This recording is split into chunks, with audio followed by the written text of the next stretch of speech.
नमस्कार साथियों, breaking tube में आपका स्वागत है। आज हम चर्चा कर रहे हैं उस खास मुद्दे की जिसकी चर्चा पिछले कुछ घंटों से लगातार लखनऊ और दिल्ली की मीडिया में हो रही है।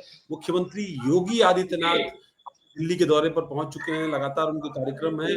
दोपहर में ही आज वो पहुंच गए थे दिल्ली और उसके बाद उन्होंने थोड़ी देर पहले मुलाकात की राष्ट्रपति से, राष्ट्रपति द्रौपदी मुर्मू से मुलाकात की उन्होंने। इसके अलावा भी उनका प्रधानमंत्री से मिलने का कार्यक्रम है, केंद्रीय गृह मंत्री से मिलने का कार्यक्रम है, केंद्रीय रक्षा मंत्री के साथ उनकी मुलाकात है। तमाम सारे और भी केंद्रीय मंत्रियों से उनकी मुलाकात होनी है। इसके साथ-साथ ये भी जानकारी मिल रही है कि कुछ और भी बीजेपी के प्रमुख नेता उत्तर प्रदेश से जुड़े हुए, वे भी दिल्ली की तरफ उन्होंने रुख किया है, दिल्ली में उनकी मौजूदगी है। संभवतः केशव प्रसाद मौर्य के बारे में बताया जा रहा है कि वो भी दिल्ली में मौजूद हैं। ब्रजेश पाठक के बारे में अभी जानकारी नहीं कि वो अभी कहाँ हैं, लेकिन चूँकि राजनीतिक हलकों में इस मुद्दे को लेकर के चर्चा गर्म है। कई सारे मुद्दे इससे जुड़े हुए हैं। उनको जेवर इंटरनेशनल एयरपोर्ट का इंस्पेक्शन करने भी जाना था। प्रधानमंत्री से जब वो मिलेंगे तो बिहार के चुनाव की खाली बात होगी या फिर उत्तर प्रदेश की भी राजनीति की बात होगी, क्योंकि उत्तर प्रदेश की राजनीति महत्वपूर्ण है। अगले साल वहाँ पर यहाँ पर चुनाव होने हैं 27 में। मतलब चुनाव की प्रक्रिया बिहार के बाद ही एक तरीके से कहें कि उत्तर प्रदेश में भी काम शुरू हो जाएगा, चुनाव का माहौल धीरे-धीरे बनना शुरू हो जाएगा। योगी जी जब-जब दिल्ली जाते हैं योगी आदित्यनाथ, तब तक उनको लेकर के, उनके मंत्रिमंडल को लेकर के, उनकी नौकरशाही को लेकर के अटकलों का बाजार गर्म हो जाता है। मेरे साथ इस मुद्दे पर चर्चा करने के लिए वरिष्ठ पत्रकार, न्यूज़ एंकर राजेंद्र देव भी जुड़ रहे हैं। राजेंद्र भाई, आपका स्वागत है इस चर्चा में।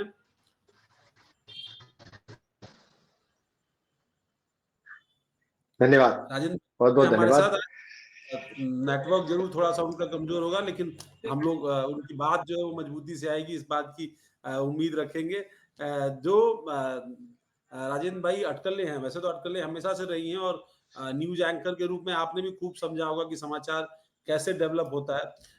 योगी आदित्यनाथ दिल्ली में हैं और उसकी हलचल और अटकलें लखनऊ में हैं। किस तरीके से देख रहे हैं आप इस उनके दौरे को लेकर के? सभी सभी केंद्रीय नेतृत्व से उनकी मुलाकात होनी है, तो जाहिर सी बात है अटकलों का बाजार गर्म होगा और गुजरात के बाद थोड़ा और अटकलें बढ़ जाती हैं लोगों की। हाँ, गुजरात के बाद थोड़ा-सा अटकलें बढ़ जाती हैं और उसके बाद अभी अयोध्या वाला जो प्रकरण हुआ, जिस पे हमने आपने बात भी की थी, उसके बाद तो अटकलों का बाजार और भी गर्म होगा।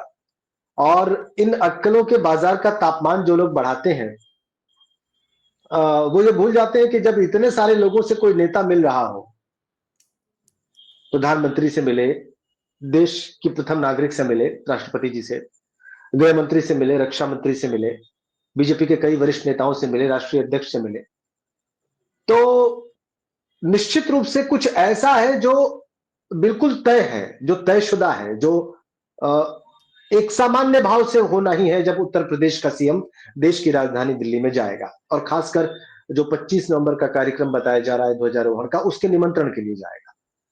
तो जो लोग भी ये जो आपने कहा ना बाजार गर्म करते रहते हैं, मतलब उनके पास ऐसे आयुध होते हैं जिससे कि वो तापमान बढ़ाते रहते हैं। वो पता नहीं क्यों नहीं इस सत्य को देख पाते हैं कि मुख्यमंत्री जब आजकल जाएंगे, दिवाली औपचारिक का उनकी सीजन इतनी है, मुलाकातें होंगी। आजकल दिवाली का सीजन है राजेंद्र भाई, और कार्बाइड गन बड़ी सोशल मीडिया पर मशहूर हुई। हालांकि इसकी वजह से काफी सारे लोगों को नुकसान पहुंचा है, शारीरिक चोट पहुंची है, बच्चों की आंखों की रोशनी प्रभावित हुई है, लेकिन कार्बाइड गन साबित होंगी क्या ये खबरें भी? तो बेशक मुझे नहीं लगता कि इसमें कोई दम है। अब मुझे तो मेरी समझ तो नहीं कहती। इतने सारे नेताओं से उनकी सिलसिलेवार मुलाकात जो कि पहले से तय है, और आपने देखा होगा कि मुख्यमंत्री जब जाते हैं तो 3-4 मुलाकातें तो उनकी लगभग तय रहती हैं दिल्ली में। प्रधानमंत्री से, गृह मंत्री से, रक्षा मंत्री से और बीजेपी के राष्ट्रीय अध्यक्ष से। ये आपने देखा होगा, ये 3 मुलाकातें तय रहती हैं उनकी। इस बार भी वो 4 मुलाकातें हो रही हैं। हाँ, उन्होंने राष्ट्रपति जी से भी मुलाकात की है और राष्ट्रपति जी से मुलाकात तो आप देखिए बिल्कुल औपचारिक होती है, उसमें आप कोई राजनीति न ढूंढे। इतने बड़े प्रदेश के मुख्यमंत्री दिल्ली में है, राष्ट्रपति से उन्होंने मुलाकात की है, कारण आपको जल्दी ही सामने भी आ जाएगा। ये नहीं, दो बातें चीजें मुझे तब दो हवा चीजें इनको मिलनी चाहिए। मैं ये कह रहा था कि 2 चीज़ें इससे जुड़ी हुई तो बहुत तथ्यात्मक रूप से सामने है। कल यशोदा हॉस्पिटल के एक परिसर का उद्घाटन होना है और उस कार्यक्रम में राष्ट्रपति द्रौपदी मुर्मू भी होंगी, केंद्रीय रक्षा मंत्री राजनाथ सिंह भी होंगे और मुख्यमंत्री योगी आदित्यनाथ भी होंगे। तो ये बात तो तय है, मतलब उस कार्यक्रम में तीनों होंगे, तो चूंकि राष्ट्रपति आपके राज्य में अगर आ रही हैं तो एक शिष्टाचार भेंट होती है, मुझे लगता है वैसी भेंट है। लेकिन अमित शाह से उनकी मुलाकात, जेपी नड्डा से उनकी मुलाकात, इसके अलावा प्रधानमंत्री से उनकी मुलाकात जरूर अटकलें बढ़ाती हैं। देखिए, बीजेपी में आप भी जानते हैं कि कुछ बड़ा अगर होना होता है, देखिए गुजरात के मुख्यमंत्री मुंबई में थे और उनको बता दिया गया कि कल ही आपको सुबह सुबह मंत्रिमंडल विस्तार करना है, तो रातों रात चार्टर प्लेन से वो अहमदाबाद पहुंचे। रात को ही जो नए मंत्री बनने थे उनको घर बुलाया गया, पुराने मंत्रियों का इस्तीफा मंगाया गया और फिर सवेरे शपथ ग्रहण का कार्यक्रम हो गया। तो वो तो मतलब हर्रे फिटकरी वाली कहावत हो गई। मतलब इसमें तो कुछ जो होना है वो तो देन एंड देयर हो आपकी ही जाएगा। बात साबित करती है, आपकी ही बात साबित करती है और बिल्कुल ताजा उदाहरण आपका साबित करता है गुजरात का, कि अगर कुछ सच में होना होता तो ये इतनी मुलाकातें सिलसिलेवार नहीं होती, प्रधानमंत्री से, राष्ट्रपति से, गृह मंत्री से, रक्षा मंत्री से, अध्यक्ष से। अगर वाकई कुछ होना होता जिसका अंदेशा लगाया जा रहा है, जिसकी अटकलों का बाजार गर्म है, तो फिर उसकी सूचना आपको और मुझे नहीं होती। सूचना हमें यह मिलती वो कि बस हो कल जाता। राजभवन के परिसर में एक समारोह है, बस वो हो जाता। राजभवन के परिसर के समारोह का निमंत्रण हो सकता है आपके पास आता, यह बताने के लिए कि भाई आप कल इसको कवर करिएगा, कल उपस्थित रहिएगा, और वहां पे ये मंत्रीगण हो सकता है शपथ लें, ऐसा नहीं, आपको पर पता चलता, वो भी शाम को। लेकिन ये तो मंत्रिमंडल के विस्तार का जहां तक मुद्दा है उसमें तो चर्चा होती है, कई राउंड की चर्चा होती है। मुझे लगता है लोकल लीडरशिप से भी चर्चा होती है, सेंट्रल लीडरशिप से भी चर्चा होती है, क्योंकि उत्तर प्रदेश और गुजरात में एक फर्क है। गुजरात में बीजेपी बहुत लंबे समय से एक सूत्री कार्यक्रम पर, एक सूत्री राजकाज चला रही है। जब मन में आया मुख्यमंत्री बदल दो, जब मन में आया वहां के मंत्री बदल दो, समूचा मंत्रिमंडल बदल दो। अब देखो कि आप सिंघवी साहब, मुझे लगता है उनका अनुभव कितना हुआ, लेकिन अब वो डिप्टी सीएम हो गए वहां के। अब वो कभी अटकलें ये भी कि वो मुख्यमंत्री अगली बार हो जाएंगे। तो बीजेपी ये भी तो करके चौंकाती है। और दूसरा ये कि अभी आप देख रहे हैं, वही ये बात तो सही है ना, गुजरात की तरह उत्तर प्रदेश में भी मंत्रिमंडल में बहुत सारा स्पेस है, बहुत सारी वैकेंसी है, बहुत सारे विभाग हैं जो मुख्यमंत्री समेत दूसरे मंत्रियों के पास है। लोकसभा चुनाव में ही कई लोग जो सांसद बन गए उनके विभाग खाली है, वो आज तक नहीं भरे जा सके। तो ये सब चीजें ऐसी, और फिर नौकरशाही को लेकर के ये बार बार चर्चा होती है। अच्छा, ऐसा नहीं है कि मुख्यमंत्री का दौरा वहां से होता है और दौरे के बाद सब कुछ सामान्य तरीके से हो जाता है। उसके बाद भी बहुत सारे रद्दोबदल, फेरबदल या कुछ जो आइडियाज दिल्ली से मिले होते हैं उन पर काम होता है। ठीक है कि उनकी अपनी एक पॉलिटिकल वजूद है, उनका उनकी ताकत है, उसमें कोई दो राय नहीं है।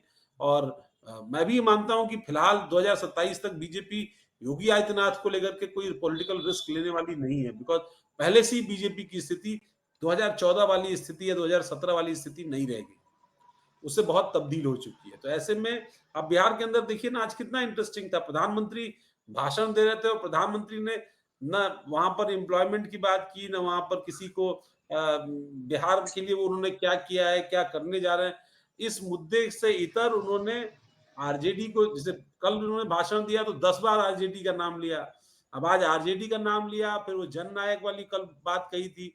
अब वो मतलब वो ट्रोल हो रही है लगातार बात। आप चीनी मिलों के जीर्णोद्धार की बात वो पीछे चली गई 14 में जो उन्होंने कही थी। तो वो मुद्दे जो बिहार से असली सरोकार रखते हैं, उन मुद्दों पर उतनी मजबूती से रखने में मुझे लगता है शायद वो मुद्दे ट्यून नहीं कर रहे थे। अमित शाह शहाबुद्दीन की बात कर रहे हैं, मतलब एक अलग ही पॉलिटिक्स चल रही है। वो एक तरफ वो कर्पूरी ठाकुर को आगे कर करके ओबीसी ईबीसी वोट लेने की, नीतीश कुमार को आगे करके ओबीसी ईबीसी वोट लेने की कोशिश हो रही है, और दूसरी तरफ शहाबुद्दीन की बात करके वो जो पैरेलल डिवाइड है बिहार की राजनीति में, वो करने की कोशिश हो रही है। तो मुझे लगता है योगी को लेकर के कोई बात 27 से पहले बीजेपी लीडरशिप, मतलब फिलहाल सोचने को कुछ भी कर सकते हैं, लेकिन ऐसा लगता नहीं है, विश्लेषण के तौर पर नहीं लगता। हाँ, बिल्कुल आपने सही कहा। मतलब मुझे तो कहीं इसमें कोई रत्ती भर भी डाउट नहीं है। आपने जो भी वजह बताई वो तो है ही।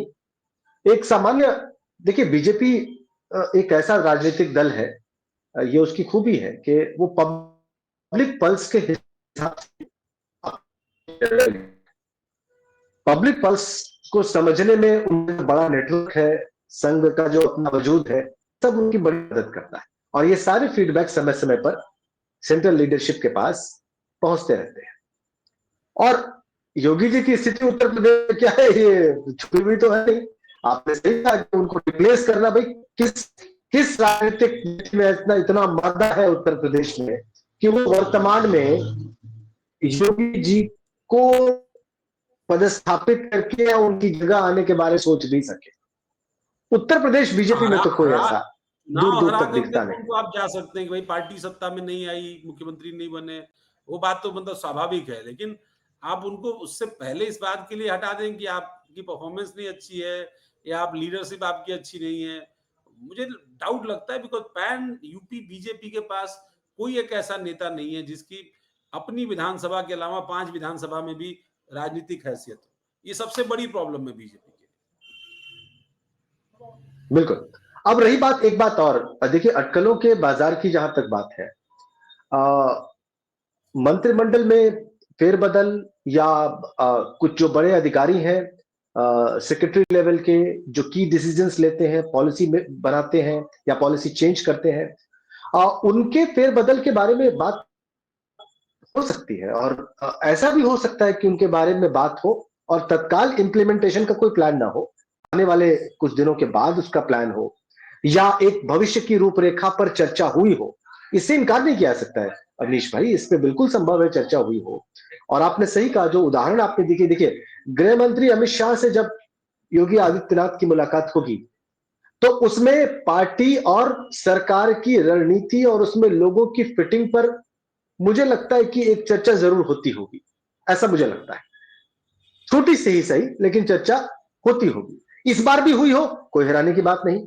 जो तय हुआ हो या जिसकी तरफ बात बढ़ी हो उसका तत्काल हमको असर दिख जाए, कोई जरूरी नहीं, आने वाले दिनों में उसका असर दिख सकता है।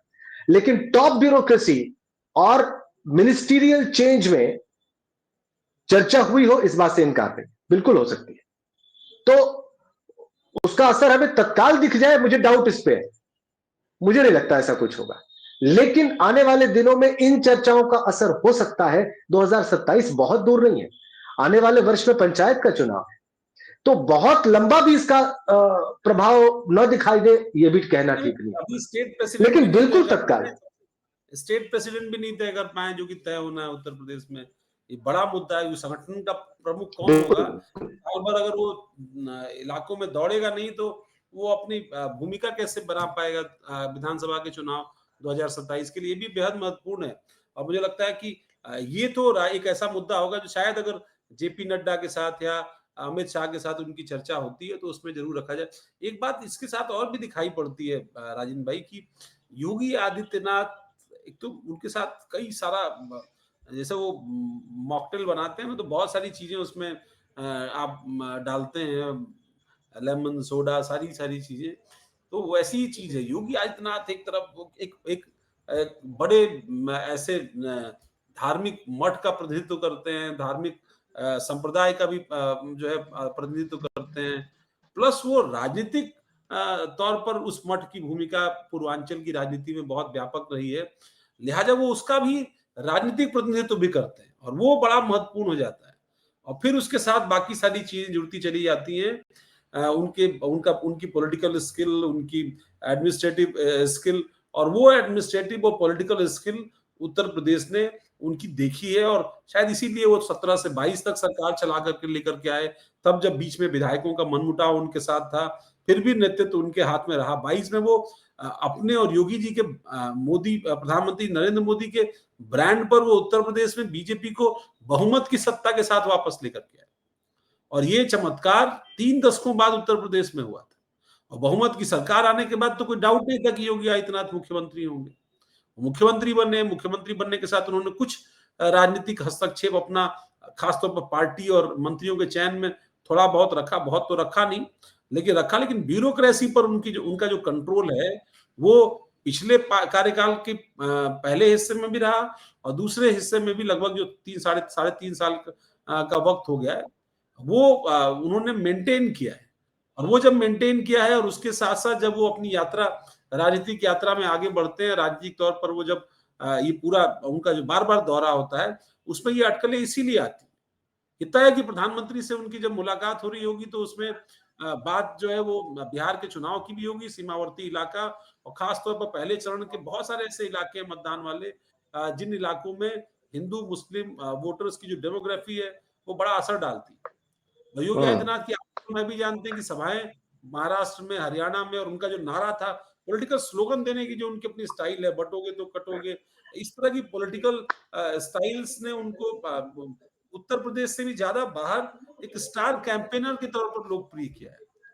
और जब आप उस जहाज पर, उस नाव पर सवार होकर के दिल्ली की लीडरशिप के सामने जाते हैं, तो दिल्ली की लीडरशिप भी आपको महत्व देती है। इसलिए जब स्टार प्रचारकों की सूची आती है तो टॉप 5 में, टॉप 4 में उनकी उनका उनका नाम दर्ज होता है। मुझे पहले की भी सूची याद है, 17 में मुख्यमंत्री बने थे, उनका नाम एक किसी राज्य में चुनाव था, 11वें नंबर पर था।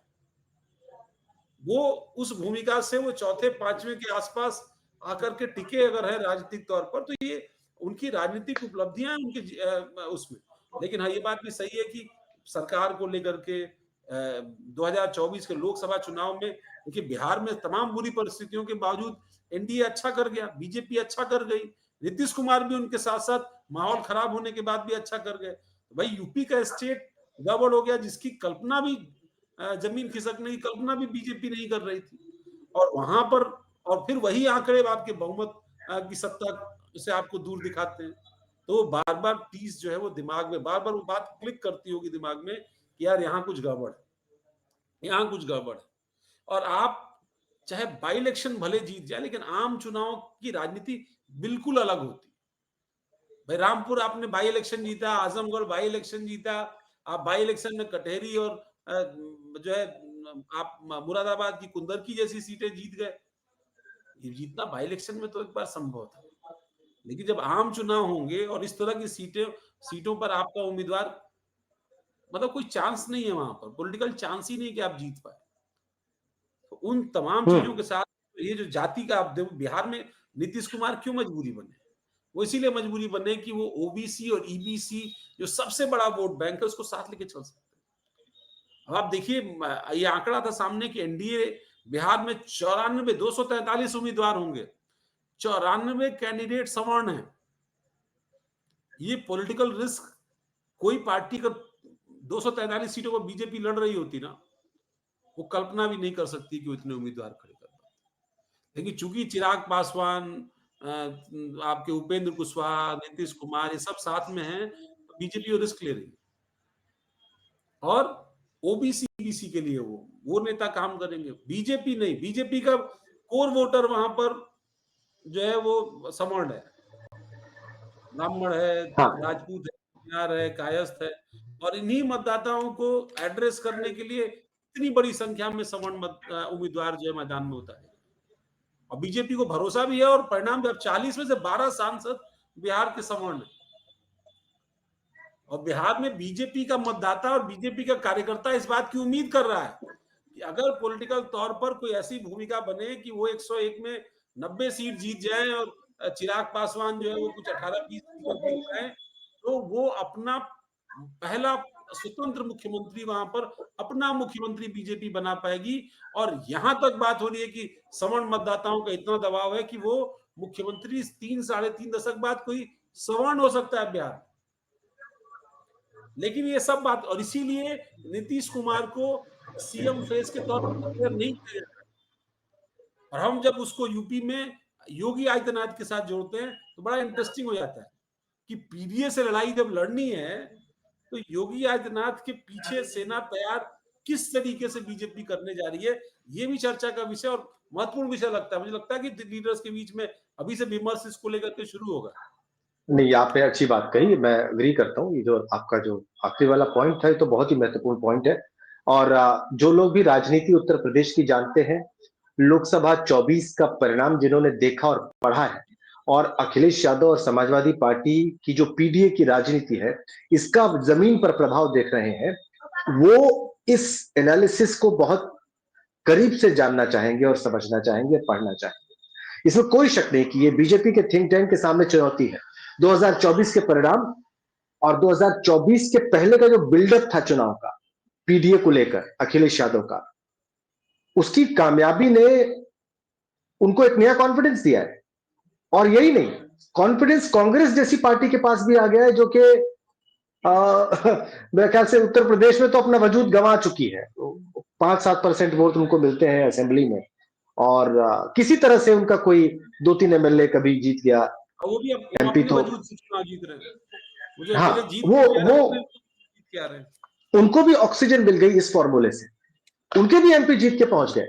और स्थिति 6 ये एमपी तक जीत हो गए गई भाई, कि 6 एमपी जीत गए। हाँ बिल्कुल, और स्थिति ये हो गई कि राहुल गांधी रायबरेली से एमपी बने और लीडर ऑफ अपोजिशन है इस वक्त लोकसभा में, नेक्स्ट टू प्राइम मिनिस्टर। ये स्थिति बन गई, तो बीजेपी के और थिंक अमेठी टैंक में के सोनिया सामने। गांधी को हराने में कामयाब रहे, जिन्होंने राहुल गांधी बिल्कुल। को हरा दिया 20 के चुनाव। हाँ जी। तो अच्छा, आपको लगता है कि ये 2024 से 27 के बीच में कुछ ऐसा हो जाएगा कि ये बिल्कुल बदल जाएगा इक्वेशन?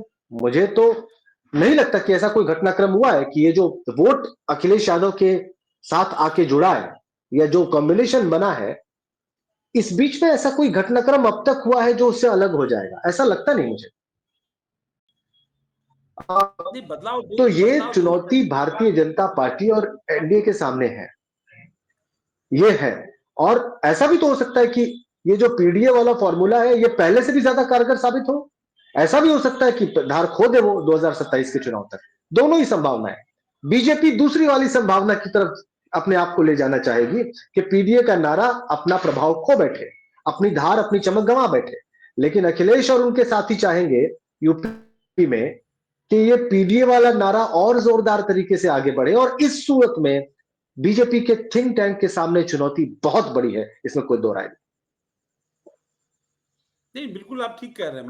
मैं भी इसी बात को समझने की कोशिश, हालाँकि उत्तर प्रदेश की राजनीति भी प्रतिदिन एक नई चीज़, एक नया विषय समझाती है, एक नया किस्सा, एक नई कहानी आती है। मसलन स्टार प्रचारक ही घोषित किए थे समाजवादी पार्टी ने बिहार के लिए, और उसमें दोनों चाचाओं के नाम नहीं थे, और उस पर बवाल मच गया कि भई लगता है दोनों चाचा से फिर झगड़ा हो गया है। यानी पहले वाले से था, अब दोनों से झगड़ा हो गया। तो खैर पॉलिटिकल स्थिति बनती है। वो ठीक उसी तरीके से है कि जब आप क्रिसमस को लेकर के कोई बयान देते हैं और उसको जोड़ दिया जाता है, उसको दीपावली के साथ कंपेयर कर करके, तो फिर आपकी धज्जियां उड़ जाती हैं सोशल मीडिया पर, बयानों की बाढ़ आ जाती है, आपको सफाई देनी पड़ती है, आपके प्रवक्ताओं को सफाई देनी पड़ती है। वैसे ही जब जब योगी आदित्यनाथ दिल्ली जाते हैं और उनकी प्रधानमंत्री या केंद्रीय गृह मंत्री अमित शाह से या राष्ट्रीय अध्यक्ष से मुलाकात होती है, वो जो बवंडर है पॉलिटिकल, वो एक बार उफान लेता है, क्योंकि सोशल मीडिया का मर्म ही ऐसा है कि द मोमेंट आप उसको टच करेंगे, उसको क्लिक करेंगे, उस पर इंफॉर्मेशन आएगी, वो आपको स्वाभाविक रूप से उसी तरफ लेकर के जाएगा जिधर आप बिहार के चुनाव में लेकर जाने की कोशिश कर रहे हैं। कभी आपने हरियाणा और महाराष्ट्र के चुनाव में ले जाने की कोशिश की थी, वैसे ही विपक्ष ने भी की, और अब वो कोशिश उत्तर प्रदेश में भी दिखाई दे रही है। राजेंद्र भाई, कमजोर नेटवर्क के बावजूद आप हमारे साथ इस चर्चा में जुड़े रहे, बहुत आनंद आया। बहुत बहुत धन्यवाद आपका इस चर्चा में जुड़ने के लिए। हम लोग लगातार जुड़ते रहेंगे, यूपी बिहार से लेकर उत्तर भारत की सियासत पर लगातार चर्चा करते रहेंगे। बिल्कुल प्रधानमंत्री से, गृह मंत्री से और रक्षा मंत्री से जो मुलाकातें हुई हैं, उनका पॉलिटिकल निचोड़ हम अपने दर्शकों के लिए ब्रेकिंग ट्यूब पर लेकर के आएंगे आज देर रात या कल सुबह तक। और भी पॉलिटिकल इंफॉर्मेशन के साथ हम अपने दर्शकों के सामने होंगे। तब तक के लिए आप सभी का शुक्रिया, शुभ रात्रि, और अपने आप का ख्याल रखिए। पर्वों का दौर है, छठ की पूजा शुरू हो रही है, तो आप सुरक्षित रहिए, बहुत सुरक्षित तरीके से त्योहार मनाइए। आप सभी की को बहुत बहुत धन्यवाद इस चर्चा में हमारे साथ जुड़ने के लिए। बहुत बहुत धन्यवाद। नमस्कार।